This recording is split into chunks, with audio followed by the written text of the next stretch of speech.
By chance with Koyeli. কলকাতার সবচেয়ে অভিজাত এলাকা বালিগঞ্জে এক রাজপ্রাসাদের মতো বাড়ি, দ্য সেন ম্যানশন। শহরের নামজাদা শিল্পপতি বিক্রম সেনের পরিবার এখানে বাস করে। বড়লোকি, জাঁকজমক, দামি গাড়ি আর চকমকে আলোতে ভরা তাদের জীবন।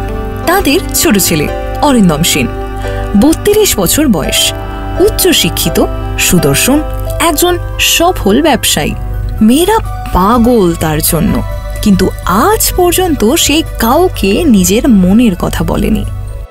তবে এই গল্পের নায়িকা অরিন্দমের জগৎ থেকে অনেক দূরের কেউ, গৌরী। বয়স 24, শান্ত, পরিশ্রমী, গরিব ঘরের মেয়ে। অরিন্দমের বাড়িতে 6 মাস ধরে কাজ করছে। খুবই পরিপাটি, নম্র ও দায়িত্ববান।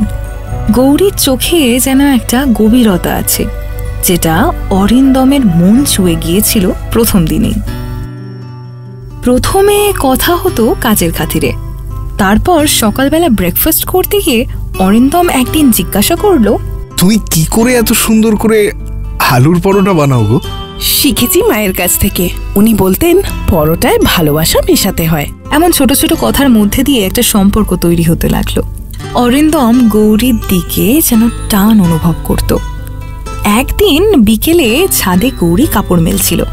অরিন্দম এসে বলল, তুমি জানো গৌরী, তোমার চোখ দুটো একটা গল্প বলে, এমন গল্প যে আমি শুনতে চাই বারবার। গৌরী চমকে উঠল, কিছু না বলে মাথা নিচু করে চলে গেল। তারপর অরিন্দম একদিন বলেই ফেলল, আমি ভালোবেসে ফেলেছি তোমায় গৌরী। আমি চাই তুমি আমার পাশে থাকো সব সময়। না, এ অসম্ভব। আপনি এত বড় মানুষ, এত বড় লোক, এত সুদর্শন। আমি তো কেবল একজন কাজের লোক।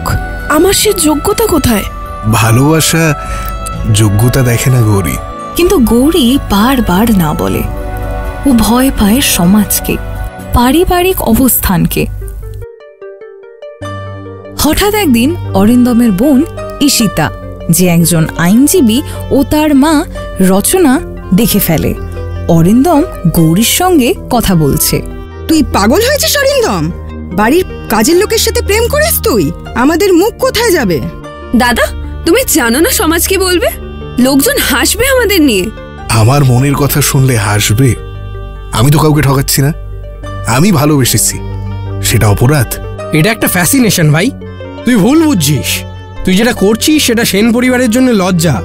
আমি প্রেম করেছি, অপরাধ নয়। যদি এটাই লজ্জা হয় তাহলে আমি গর্বিত সেই লজ্জা নিয়ে বাঁচতে। ঘর থমথমে। গৌরী দাঁড়িয়েছিল দরজার পাশে, চোখে জল। কোনো কথা না বলে সেদিনই সে কাজ ছেড়ে চলে যায়। 2 সপ্তাহ কেটে যায়। হঠাৎ একদিন গভীর রাতে একটা খবর আসে, অরিন্দমের গাড়ি দুর্ঘটনায় পড়েছে। মাথায় আঘাত, প্রচুর রক্তক্ষরণ, রক্তের গ্রুপ AB নেগেটিভ, যা খুবই রেয়ার। সেন পরিবারের সবাই হাসপাতালে ছুটে যায়। সময় গড়িয়ে যাচ্ছে, কিন্তু রক্তের ব্যবস্থা হচ্ছে না।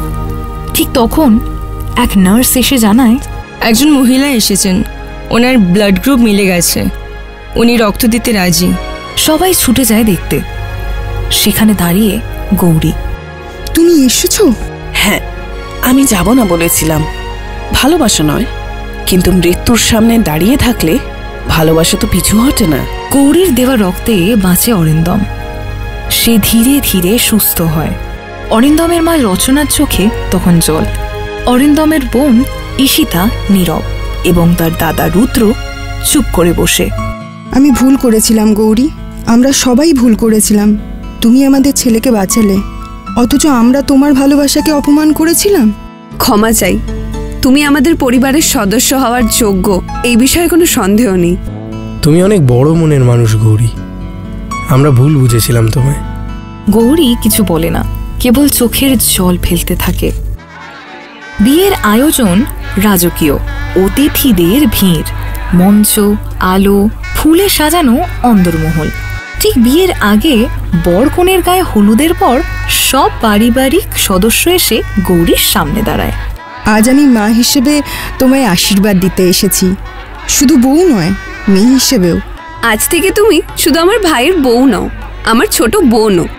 তুমি এই পরিবারের আলো গৌরী, আমাদের অহংকার। আপনাদের এই মেনে নেওয়াটাই তো আমার সবচেয়ে বড় পাওনা। আমি তো শুধু ভালোবেসেছিলাম। পেছন থেকে এগিয়ে আসে অরিন্দম। আর আমি শুধু তোমাকে চেয়েছিলাম, আজ তোমায় পেয়েছি, সব পেয়েছি। গৌরী মাথা নিচু করে হাসে, চারপাশে আনন্দধ্বনি। বিয়ের মণ্ডপে বসে গৌরী ও অরিন্দম সিঁদুর পরানোর সময় একবার চোখাচোখি হয়। ভালোবাসা, সম্মান আর সেই স্বীকৃতি সব এক চোখে মিশে যায়। প্রেম শুধু ধনী গরিব চেনে না, চেনে হৃদয়, ত্যাগ আর সত্যিকারের অনুভব। এরকমই প্রেমের গল্পে মন ভরাতে হলে শুনতে ভুলো না love by chance with me Kohli.